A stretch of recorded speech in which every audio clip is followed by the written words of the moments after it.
as our passage na atin pong pagpapatuloy po na pag-aralan po ngayong umaga. Hebrews chapter 10 verses 1 to 18. Sige po, tayo po ay sandaling tumayo muli para po sa pagbasa po ng salita ng ating pong Panginoon. So this is the word of God at atin pong babasahin para po sa umagang ito. For since the law has but a shadow of the good things to come, instead of the true form of these realities, it can never, by the same sacrifices that are continually offered every year, make perfect those who draw near. Otherwise, would they not have ceased to be offered, since the worshippers, having once been cleansed, would no longer have any consciousness of sins. But in these sacrifices, there is a reminder of sins every year, for it is impossible for the blood of bulls and goats to take away sins. Consequently, when Christ came into the world, he said, "Sacrifices and offerings you have not desired, but a body have you prepared for me. In burnt offerings and sin offerings you have taken no pleasure. Then I said, Behold, I have come to do your will, O God, as it is written of me in the scroll of the book." When he said above, "You have neither desired nor taken pleasure in sacrifices and offerings, and burnt offerings and sin offerings, these are offered according to the law." Then he added, "Behold, I have come to do your will." He does away with the first in order to establish the second. And by that, we will have been sanctified through the offering of the body of Jesus Christ once for all. And every priest stands daily at his service, offering repeatedly the same sacrifices, which can never take away sins. But when Christ had offered for all time a single sacrifice for sins, he sat down at the right hand of God, waiting from that time until his enemies should be made a footstool for his feet. For by a single offering, he has perfected for all time those who are being sanctified. And the Holy Spirit also bears witness to us, for after saying, "This is the covenant that I will make with them, after those days declares the Lord, I will put my laws on their hearts and write them on their minds." Then he adds, "I will remember their sins and their lawless deeds no more. Where there is forgiveness of these, there is no longer any offering for sin." Purihin po ang Panginoon. Tayo po ay manalangin. Salamat po, O Diyos, sa umagang ito. Tunay po na mahalaga po sa aming pagdiriwang ng kapanganakan ng aming Panginoong Hesus, na aming tagapagligtas, na maliwanag po sa amin ang foundation po nito, Panginoon. The substance of our celebration, the substance of our commemoration sa kapanganakan po ng aming Panginoon. Kaya muli po, tulungan niyo po kami na patuloy na maliwanagan sa katotohanan pong mariginig po namin sa tulong po ng Santong Espiritu Ama. Patuloy po kaming humihingi ng karunungan at patuloy na karunungan kung paano po namin ilalapat ito sa amin pong mga buhay, practically, Panginoon.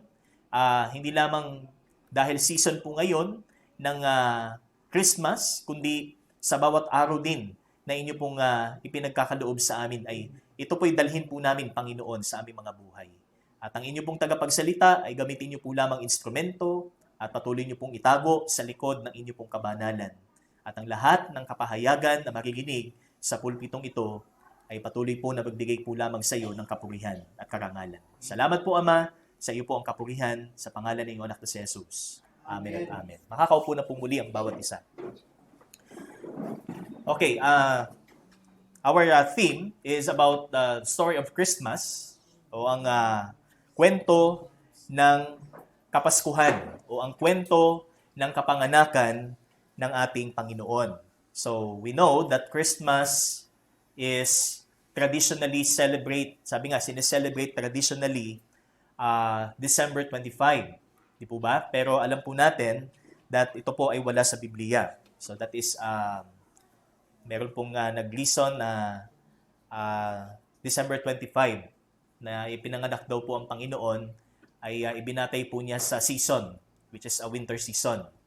Pero alam naman po natin that nung panahon pong ipinanganak ang Panginoon ay meron pong mga shepherds sa labas o may mga kahayupan po doon sa labas. Ibig sabihin na nagpapastol na hindi ho fit gamitin o hindi siya angkop gawin sa panahon po ng taglamig. Diba? So, most likely, ang panahon po na ipinanganak ang Panginoon is, ayon po sa calculation po is March or April. So, na kung saan nag-start na po yung season of spring o yung tagsibol na tinatawag po natin. So, that's why we are not after the date. Okay? We're not after the month, which is the month of December. We're not after Burr months. Diba? Bagamat ang sabi nga, ang Pilipinas daw ang may pinakamahabang Pasko at pinakamasayang Pasko. Pagpatak ng September 1, ano na ang makikita natin sa social media? Si Jose Marichan. Yan.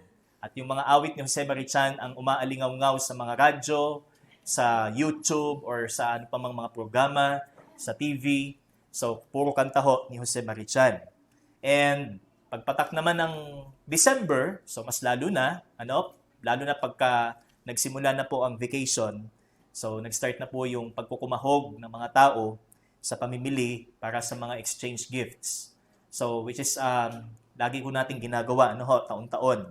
But ang kaibahan po natin sa atin, mga mananampalataya, is we know the reason behind. Kung yung mga tao ay nakagisnan na po nila na kapag sumasapit ang Pasko or December 25, ay nakasanayan po nilang gawin na magbigay ng regalo, pumunta sa mga bahay na ninong at ninang, maghanda ng mga masasarap na pagkain, di ba? So yun yung nakagisnan po natin. But here, dito sa ating message, hindi po yun ang ating objective. Ang objective po natin is ipagdiwang po natin ang Pasko ng mas nararapat, ng mas tama, and that is about Christ. Kaya nga ang salitang ugat ng salitang Christmas is Christ. Di ba? Kung mapansin mo natin yung theme natin, the Christian's Christmas story. So, Christian is from Christ. Di ba? And Christmas is from Christ. Kaya ang significance, ang focus is Christ, should be. Amen? Ang maging focus po ng ating selebrasyon at ng selebrasyon ng mga Kristiyano, which are the followers of Christ, is no other than Christ o si Kristo. Kaya hindi po ang tradisyon, hindi po ang relihiyon, hindi po ang fellowship, kasi tinatawag na yung Christmas fellowship sa schools Yun na yung tawag din sa dati Christmas party So ngayon tinatawag na nilang Christmas fellowship. But we know, fellowship, it means they have one in common. So tayo, mga mananampalataya, we have one in common, and that is our salvation. Amen? Ang ating kaligtasan, yung ating pananampalataya, yung object ng ating pananampalataya. Kaya dito, mas applied yung Christmas sa mga tunay na nakakilala sa ating Panginoon. Kaya yung ating nga pong objective is to celebrate Christmas season accordingly as the Scripture teaches. Kung ano po ang itinuturo ng salita ng Panginoon. So our story of Christmas is not the same as the world speaks about, and the reason of our celebration in this season is not the same as the world likewise. So hindi dapat maging kawangis o katulad ng sanlibutan ang dahilan at ang pamamaraan ng ating pagdiriwang sa kapanganakan ng ating Panginoon. Kaya nga, kung atin pong makikita yung ating passage is, as our first point in verse 1 hanggang verse 4, is the inefficacious Old Covenant. Because ito po ang konsepto ng mga tao na hindi pa personal na kilala ang Panginoon. They only know Christ according to history. They only know Christ according to traditions, but this is ineffective. These are ineffective. So, lahat ng sakripisyo, lahat ng mga offerings na ginagawa, so I am sabi nga, ang sinasabi ko po dito is the concept or the principle. Hindi yung kumbaga outright na nakikita ho natin ngayon sa mga tao na ang kanilang konsepto ng pagdiriwang is subjective mula sa tao. May kakayanan ang tao na i-drive ang mundo sa kung paano dapat siya mag-celebrate ng Kapaskuhan. Pero alam po natin that lahat ng ito ay walang kapangyarihan. Di ba? Kaya sabi dyan, the inefficacious old covenant. So, we have that sacrifices and offerings could not bring them access to God. So, hindi dahil sa Misa de Gallo, hindi dahil sa ano pa mang mga seremonya na ginagawa sa relihiyon, ito ay maglalapit sa kanila sa Diyos. Ano? And also, sacrifices and offerings could not remove sin. Kahit consistent ka, year after year after year, hindi ka na-absent na siyam na gabi, hindi ka na-absent sa lahat ng mga tinatawag na masses, di ba? Yung Misa de Gallo, meron pang tinatawag na Misa de Aguinaldo, okay? It doesn't remove, it cannot remove your sin. Hindi ito makakapag-alis ng kasalanan. And sacrifices and offerings are but external. Ito'y panlabas lamang. So wala itong kaugnayan sa panloob na realidad ng tao na kung saan siya ay isang makasalanan. Kaya lahat ng mga pag-aalay from the Old Testament hanggang ngayon ay hindi katanggap-tanggap sa Panginoon. So it came from the heart that displeases God because sin remains within them. Nandun pa rin ang kasalanan. Namumugad pa rin ang kasalanan sa kanila. Bagamat nag-aalay, bagamat porsigido, na gawin ang mga bagay na nakagis na nilang gawin, na sa pag-aakala nila dito nila mabibigyang lugod ang Diyos, hindi ito ang magliligtas sa kanila. So that is our first point, the inefficacious Old Covenant. And priests could never take away sins either. Ni kahit ang mga pari o ang mga saserdote ng lumang tipan ay walang kapangyarihang mag-alis ng kanilang kasalanan. They were just pictures.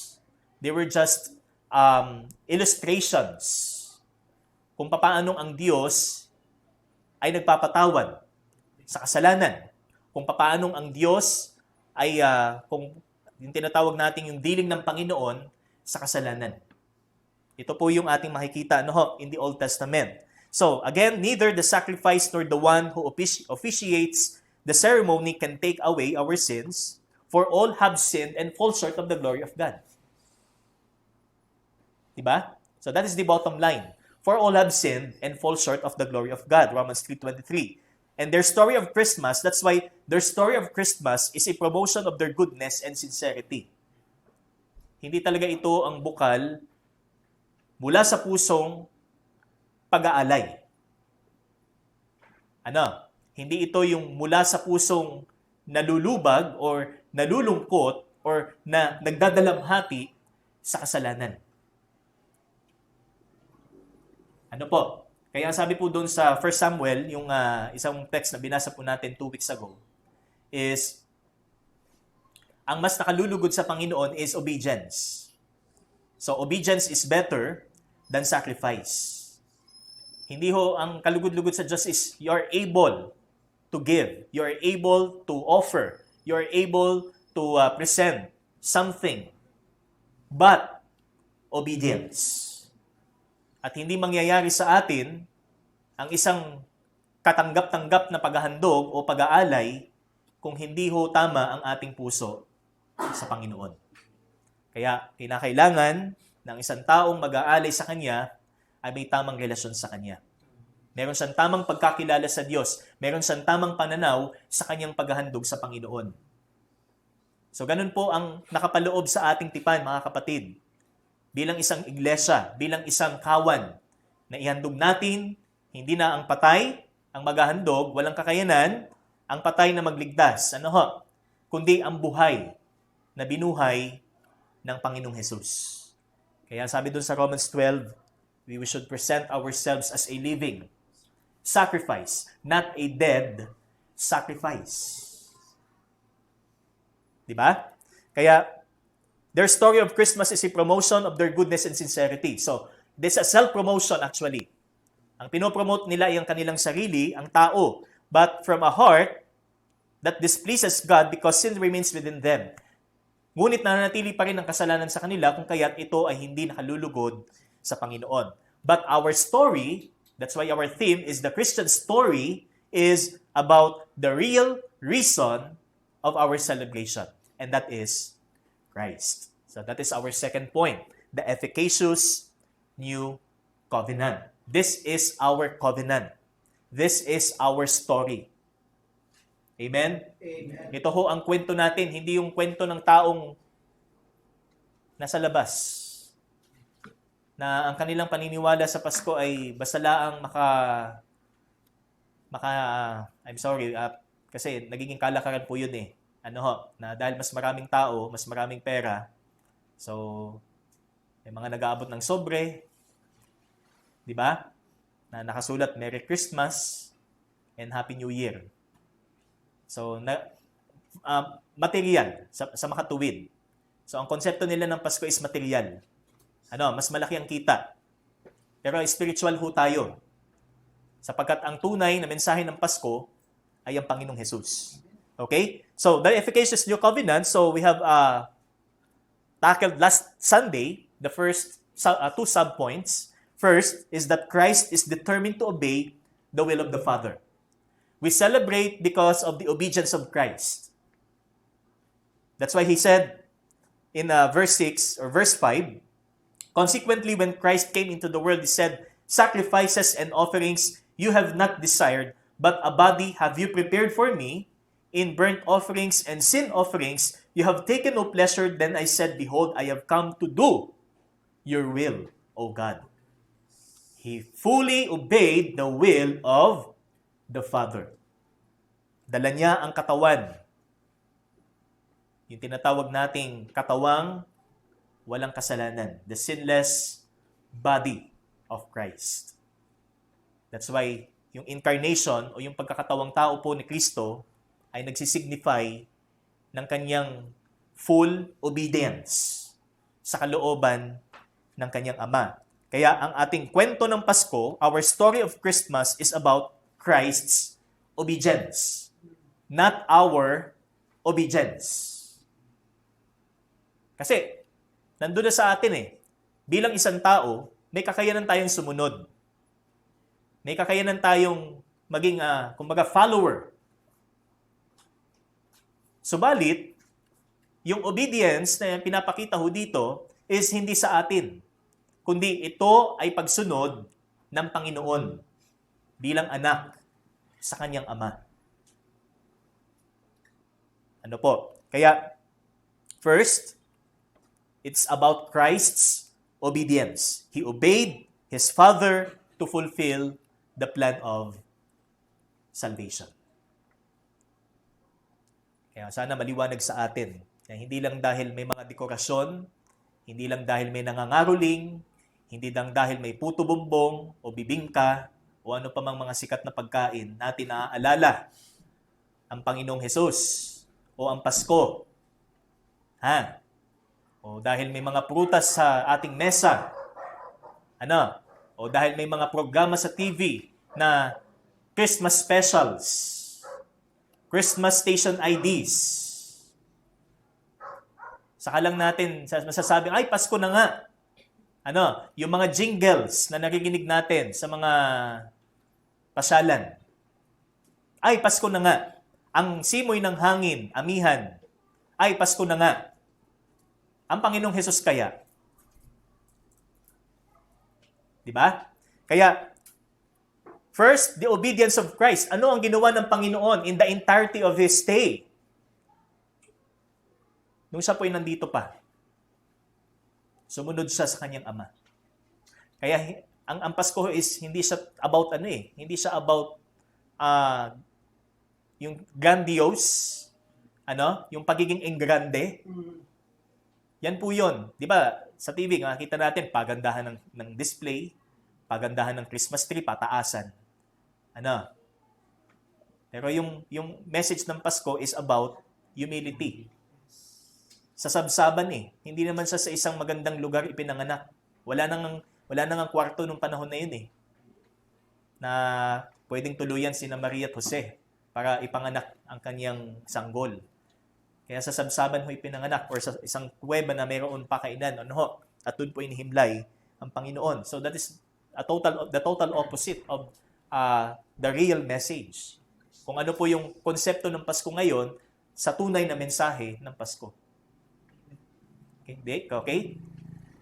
Kaya hindi yan tungkol sa sana pag Pasko, sana may bago akong ganito o sana mag-upgrade. Kung dati ay Class A, ngayon original na. Yan. Kung dati ay second hand, ngayon brand new na. Kung dati mga 4-seaters or 5-seaters, ngayon 7-seater. Okay? So, hindi po yun. So, he is determined to obey the will of the Father and he replaced the old covenant in verse 8 and verse 9. When he said above, you have neither desired nor taken pleasure in sacrifices and offerings, and burnt offerings and sin offerings, these are offered according to the law. Then he added, behold, I have come to do your will. He does away with the first in order to establish the second. So, ang nais po ng writer ng Hebrews dito, mga kapatid, is not to focus on the old covenant. Yun po yung purpose ng writer ng Hebrews dito. Kaya kung papansinin po natin yung book of Hebrews is old and new. Old and new. Okay? The Levitical way and the new covenant. So, nandun lagi. Kaya, he replaced the old covenant. So, our story of Christmas is not only about the obedience of Christ, but also the covenant of Christ. So, sabi nga, ang celebration natin, wag sanang tungkol lang sa pagsunod ni Kristo sa Ama, kundi tungkol din sa tipan ni Kristo. And what is that? The new covenant. Okay? Kaya sabi dyan is, the writer of Hebrews was pointing out that the old covenant was not then, never had been, and never could have been satisfactory. So ito po yung purpose po ng writer ng Hebrews, na talagang ang old covenant ay hindi kailanman magiging effective sa isang tao na siya'y maligtas. Hindi sapat. Okay? It was not meant to be permanent or truly effective. It's just only temporary and symbolic. So that is the old covenant. Ito po ay temporary. Kaya hindi ho tayo after sa first or the old. Tayo po ngayon ay second or the new. Kaya sabi dito sa verse 9, huling bahagi, he does away with the first in order to establish the second. Christ is the one who certified the covenant na meron po tayo, and that is the new covenant. Kung may pangako ang Diyos in the Old Testament, Jeremiah 31, nababasa po natin yan, verses 31 to 34, ang nagpatibay po niyan ay walang iba kundi ang ating Panginoong Hesus.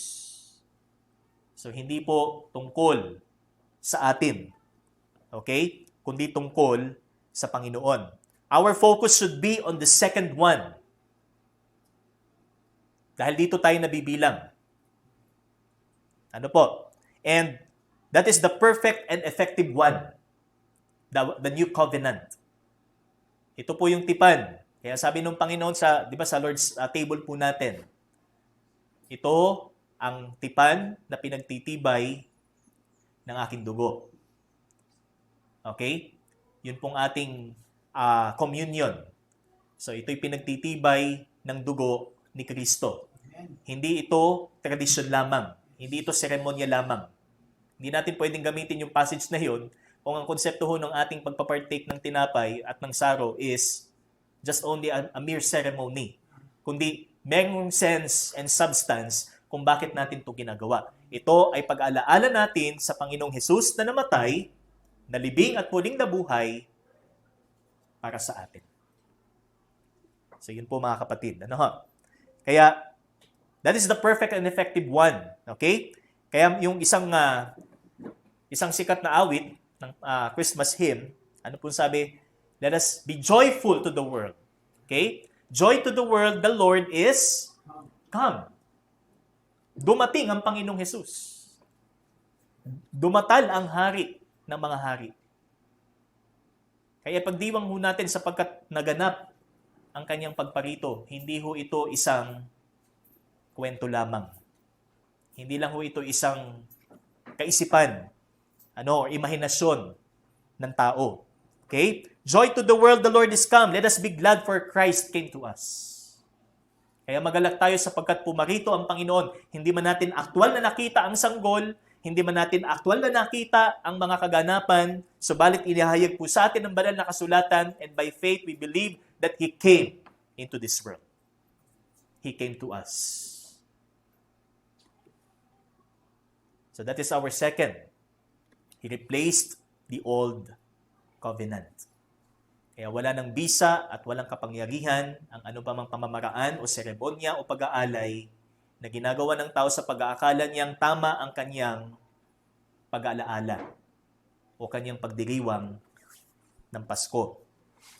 And in verse 10, and by that will we have been sanctified through the offering of the body of Jesus Christ once for all. So, tayo po ay papunta na ho sa third subpoint, and that is that Christ sanctified the believers through the offering of His body. Kaya talagang angkop na angkop ang passage po na ito sa ating pag-alaala sa Pasko, because the body of Christ, ang katawan ng Panginoong Hesus ang naging daan, hindi lamang upang tayo po ay magkaroon ng tinatawag nating assurance o katiyakan ng kaligtasan, but ipinapakita rin po ng katawan ng Panginoon at ang pag-aalay ng kanyang katawan na tayo po ay bukod o ibinukod ng Panginoon. Sanctification. Kaya, our story of Christmas is also about Christ's offering that sanctifies. Ang pag-aalay na ginawa ng Panginoong Hesus ay may kalakip na pagbubukod. Kasi yung word na sanctification also means set apart. Dito po nagmula yung salitang saint. Kaya hindi sa pamamaraan ng tradisyon o relihiyon magiging santo ang isang tao. Okay? Ang sabi dito, sa pamamagitan ng Panginoong Hesus, sa pamamagitan ng paghahandog ng kanyang katawan, tayo'y magiging banal. Amen? Amen. Hindi ka magiging banal sa iyong pagiging mabuti. Hindi ka magiging banal sa iyong mga kung ano-anong ginagawa, pamamaraan, ayon sa iyong sarili o ayon sa relihiyon. Si Kristo ang susi. Ang Panginoon ang susi sa kabanalan. Kaya only in the new covenant could make a person holy. Ang tipan lamang ho ng bagong tipan ang magdadala sa isang taong para sa kabanalan. And the idea of holiness here is not only positionally. Because first, it talks about our position. Our positional sanctification. It's God who set us apart for Him. Okay? So that is positional. Ang Diyos ang nagbukod sa atin para sa Kanya. Ibinukod niya tayo para sa Kanya. Sa Kanyang nais gawin para sa atin. Okay? So, not only positionally but also practically. Kaya, maaari nating maibahagi po ang mensahe ng Kapaskuhan sa pamamagitan po ng ating pagpapabanal. As a result ng ginawa ng Panginoong Hesus sa krus. And kung titingnan po natin mabuti yung talata sa verse 10, and by that will we have been sanctified. So the word we have been sanctified here is a present participle that is more appropriate to understand as that we have been permanently made holy by God. So that is positional. Kaya sabi dyan, permanently made holy. Not temporarily made holy. Not externally made holy. Hindi ho panandalian, kundi permanente, epektibo, garantisado ang pagliligtas ni Kristo. Yan po ang sinabi ng kasulatan. Ano ho? Kaya, ang application, mga kapatid, 1 Peter chapter 1, verse 16. You shall be holy, for I am holy. Yamang tayo'y ibinukod ng Diyos positionally. Let us live holy. Tayo mabuhay ng banal. Okay? We should tell the world the story of Christmas by pursuing holiness and not. So ito kasi ito yung isa sa mga nangyayari eh. Ano ho? Kailangan pagpapabanal at hindi yung pagpapakalasing dahil sa mga parties. Ano? Let our lips tell the story of salvation. Hindi ho kung ano-ano mga kwento patungkol sa buhay-buhay. Kung ano man yung mga reunions na meron po tayo na naka-line up sa mga susunod na linggo. So, we are privileged na tayo po'y makadalo. Ano kaya ang naibabahagi natin sa kanila? So, hindi na tayo, sabi nga, hindi na tayo masusurprise sa ating makikita ho doon, yung atmosphere. Pero, sa atin kaya, ano kaya yung pwede nating ibahagi sa kanila? Kasi, siyempre, pagka ganitong panahon, uso din yung mga family reunion, class reunion. Ano? So, ano naman yung ating pwedeng maibahagi sa kanila? Tungkol lang din ba sa mga naging buhay natin before? Yung mga experiences natin nung tayo yung mga estudyante pa? Yung mga experiences natin nung tayo ay wala pa sa Panginoon? So, yun po ba? Kaya sabi dito, isa ding pamamaraan na ipinigay sa atin upang ipagdiwang ng tama ang kapanganakan ng Panginoon ay sa pamamagitan ng ating buhay. Ang pagpapabanal po natin. Colossians chapter 3 verse 5. Okay, sabi dito sa Colossians 3 verse 5, put to death therefore what is earthly in you. So what is earthly in you? Ano po sabi dito? Sexual immorality, impurity, passion, evil desire, and covetousness, which is idolatry. That is the word of God. Ano ho? Ito po ang salita ng Panginoon. Sinasabi na ang lahat ng ito, and you're still doing this, you're an idolater. Hindi ka sa Panginoon. Hindi Diyos ang iyong sinasamba. And in verse 7, in this you too once walked when you were living in them, but now you must put them all away. Anger, wrath, malice, slander, and obscene talk from your mouth. Do not lie to one another, seeing that you have put off the old self with its practices and have put on the new self, which is being renewed in knowledge after the image of its creator.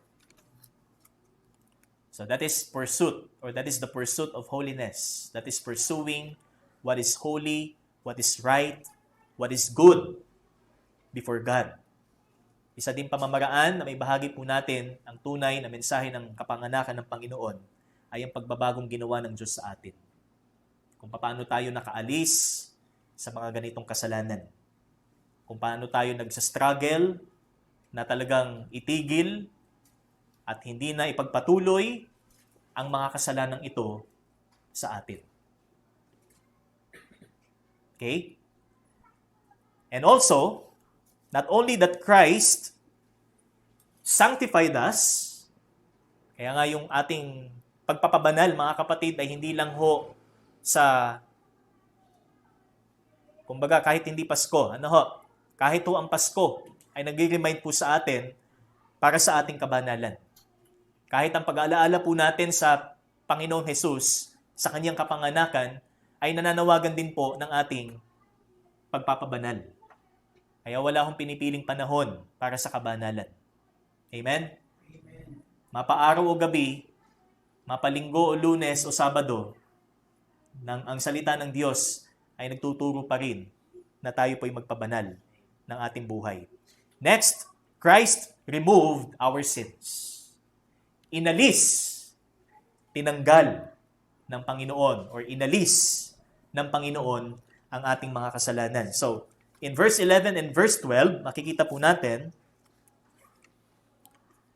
and every priest stands daily at his service, offering repeatedly the same sacrifices, which can never take away sins. But when Christ had offered for all time a single sacrifice for sins, he sat down at the right hand of God. Ano po ang kaibahan ng tipan ng Panginoong Hesus sa Old Covenant o sa tipan na kung saan nakapaloob ang mga seremonya at paghandog na ginagawa noong panahon na yon? So dito po makikita natin that our story of Christmas is also about Christ's offering that removes sins. Hindi lang ang pag-aalay ng Panginoong Hesus ang nagpatibay ng ating pagiging bukod o ng pagiging banal, ang pag-aalay din ng Panginoong Hesus ay nag-alis sa ating mga kasalanan. And this is once and for all. Mga kapatid, hindi ho ito kailangan ng round 2. Hindi po ito kailangan ng ng second. Sabi nga, ng paulit-ulit. Ito ho ay minsan at ganap na ginawa ng Panginoon. Kaya sabi po ni John in John 1, "Behold the Lamb of God who takes away the sins of the world." Narito ang kordero ng Diyos na nag-aalis ng kasalanan ng mundo, ng sanlibutan. Only in Christ could our sins be taken away. Tanging sa Panginoon lang ho may aalis ang ating kasalanan, yung bigat, yung consequence. Yan po ay pinagtagumpayan ng Panginoon. Dinala ho niya sa krus ang lahat ng ito.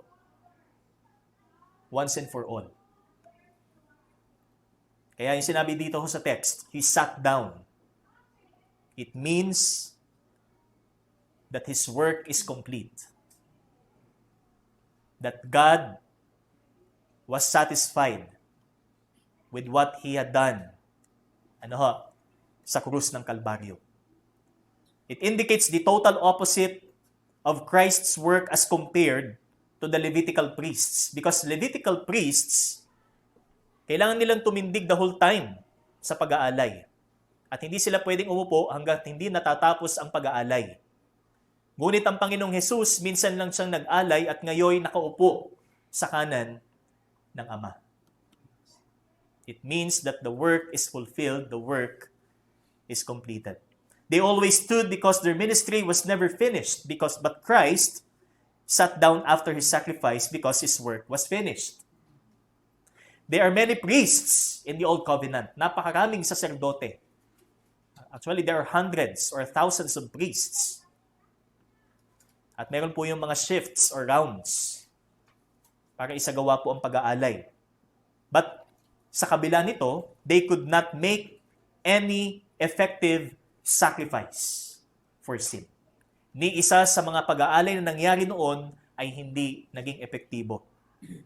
Only Christ. Only the sacrifice of Christ. Ito lang, ang naging epektibo upang ang ating mga kasalanan ay maalis. The blood of Christ. Kaya kung walang pagbubo ng dugo, walang kapatawaran ng kasalanan.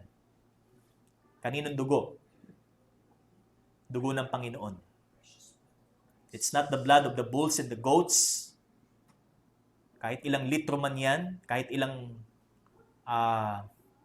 gaano kadami, yung volume niyan. But only the blood of Christ can remove our sins. Ito ang dugo ng ating kaligtasan.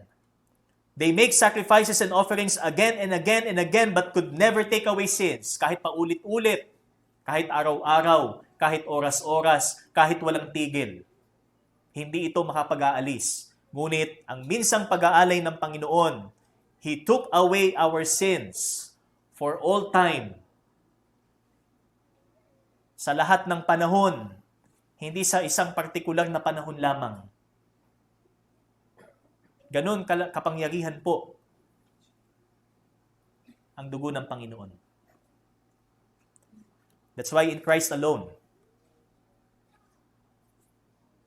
that the curse of sin has lost, di ba yung inawit po last Sunday nung mga kapatid po natin, since curse has lost its grip on me because of Christ. Nakawala tayo doon sa gapos ng kasalanan at sa sumpa nito dahil sa dugo ng Panginoon. And He removed, sabi nga, inalis niya ang ating mga kasalanan.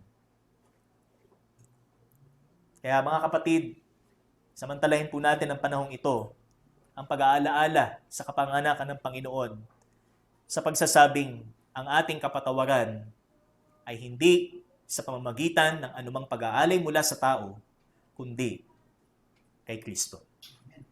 He is our forgiveness. He is our redemption. Siya ho ang ating kapatawaran. Siya ho ang ating katubusan. Siya ho ang ating kaligtasan. Our Lord Jesus Christ. Kaya sabi diyan sa verse 12, but when Christ had offered for all time a single sacrifice for sins, He sat down. He sat down at the right hand of God. He is exalted. He is glorified. Worthy of honor, worthy of praise, worthy of respect. Katakutan, katakutan ho natin siya. Sapagkat siya'y Diyos na maluwalhati, nagtagumpay sa pagliligtas sa atin. And then verse 13, waiting from that time until His enemies should be made a footstool for His feet.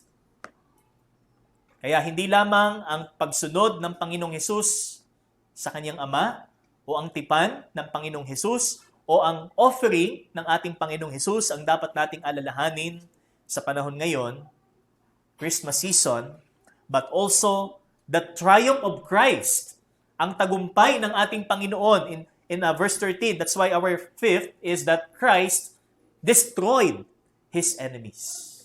That through His once and for all sacrifice, He had a fatal blow to His enemies.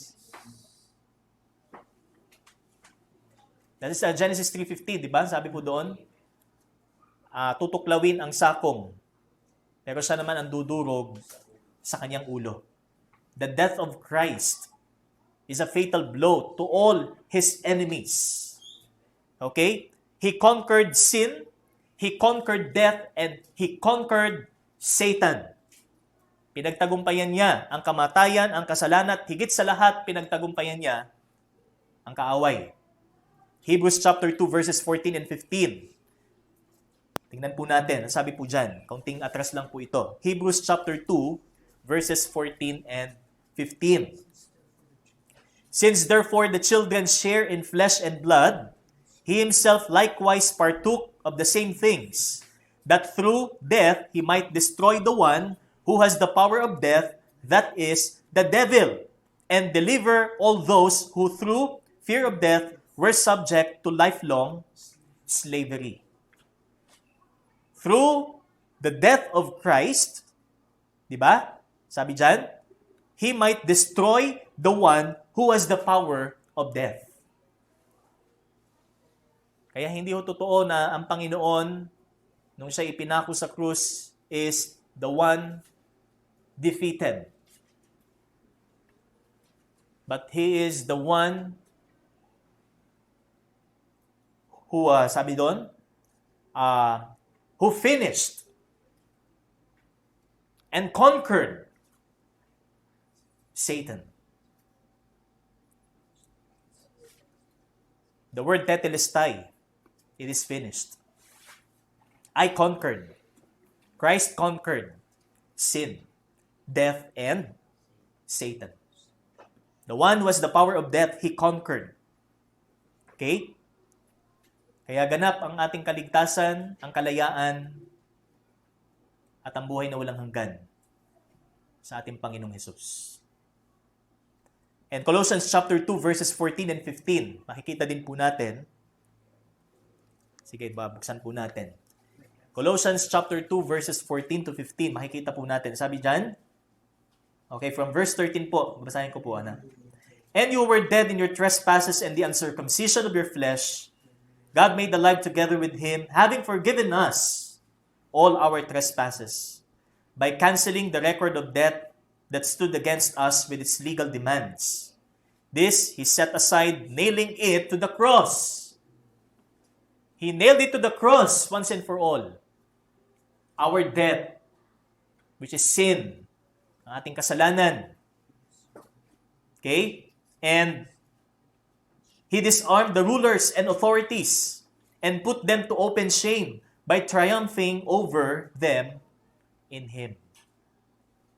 So sabi dyan, dinisarmahan niya ang lahat ng mga pinuno, the rulers and authorities, and he put them to open shame. So ito po yung mga kaaway ng ating Panginoon. Satan, the fallen angels, who else? Lahat po ng kaaway ng Diyos ay nalupig ng kanyang ginawa sa krus ng Kalbaryo. Kaya mga kapatid, ano ho ang ating sinishare ngayong panahong ito? Ano ang sinishare natin sa ating mga kaibigan? Tungkol ba sa mga trending? Tungkol ba sa mga nakakatawa? Tungkol ba sa mga nakaka-entertain? O tungkol sa ating kaligtasan? Which is of Christ. Ito yung Panginoong Hesus. Kaya, we should tell the world our story of Christmas by asking them, ang Panginoong Hesus kaya nasaan ngayon? Nasaan kaya ngayon ang Panginoon? Okay? So, maganda kasing introduction din sa gospel na alam mo ba na ang Panginoong Hesus ngayon ay nasa kanan ng Ama? It's because He conquered our sin. Pinagtagumpayan niya ang ating mga kasalanan. Ang kasalanan mo at kasalanan ko ay binayaran ng Panginoong Hesus sa krus ng Kalbaryo. Kaya hindi ang iyong sarili o ang kahit ano paman sa mundong ito ang magliligtas sa iyo. Diyos lang ang magliligtas sa iyo. Sa Panginoon lamang tayo magkakaroon ng kaligtasan. Amen? Amen. So, again, our story of Christmas. Ano ang ating kwento? Tungkol ba sa ating Panginoong Hesus? O tungkol sa ating sarili? Diba? So, isa pang magandang tanong din, nasan po ang katawan ng Panginoon ngayon? Nasaan ang katawan ng Panginoon ngayon? Nasa langit. Sabi nga, it proves na ang Panginoong Hesus ay hindi na natiling patay. Siya'y nabuhay muli. Kaya secured ang ating pananampalataya. Secured ang ating kaligtasan. Kung ilalagak mo sa Kanya ang iyong sarili, ang iyong buhay. Kung ipagkakatiwala mo sa Kanya ang iyong uncertainty sa walang hanggan. Knowing na ang Panginoong Hesus, kahit ang Kanyang katawan, ay dala niya hanggang ngayon sa kalangitan. Okay? So, He destroyed His enemies. At naghihintay na lamang po sa panahon na ang lahat ay magsasabing siya ang Panginoon. Every knee will bow, Philippians 2:10. On the earth, sa langit, under the earth, everyone will say, Lord. Na ang Panginoong Hesus ang Panginoon. Ito na lang ho ang direksyon na naghihintay sa mga kaaway niya. Ano po? Kaya, He destroyed His enemies. Kaya wala nang kamandag. Wala nang kamandag sa atin. ang kasalanan. Bagamat nagkakasala pa rin tayo, ngunit ang kamandag na ito ay wala na. Sapagkat may namatay na sa halip na tayo. Yan ang tunay na mensahe ng kanyang pagkakatawang tao. Okay? Sa susunod po na linggo mga kapatid, ano po? So in verse 14, tingnan po natin.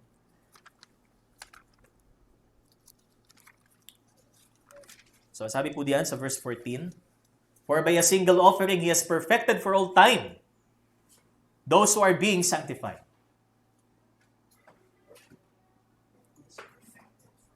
That's why our next point, He perfects His saints forever. So ito po yung ating next. Ano po? "And then Christ fulfills the promise of the new covenant." So that is from verse 15 to 17. "And He completed the work of sacrifice" in verse 18. So ito po ay next Sunday po. Kalooban po ng ating Panginoon. Ano ho? Kaya patuloy nating palalimin, patuloy nating palakihin ang ating kaisipan, karunungan sa ating pagkakilala sa Panginoon sa pagunita po natin ng kanyang kapanganakan. Na hindi lang ho ngayon, kalooban ng Diyos next Christmas at sa mga susunod pang Pasko, mas maging malalim na natin siyang kilala. Ayon po sa kanyang salita. Okay? So again, hindi lang po palalimin natin ang ating pagkakilala sa Kanya. Lumalim din ang ating passion, or ating desire na ito'y maibahagi po natin sa mga tao. And that is our story of Christmas. Amen? Amen. Purihin po ang Panginoon. Tayo manalangin. Aming Diyos, salamat po sa iyong salita.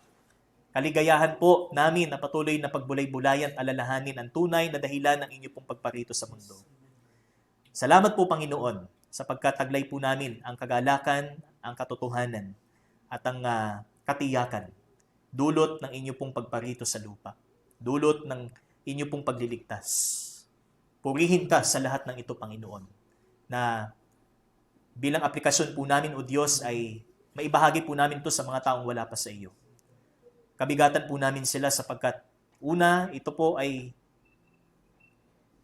kabigatan po ninyo, Panginoon, na kami po ay magkaroon po ng pag-asa, kung kaya't sa inyo pong awa, inyo pong ipinadala ang inyo pong anak para sa aming kaligtasan.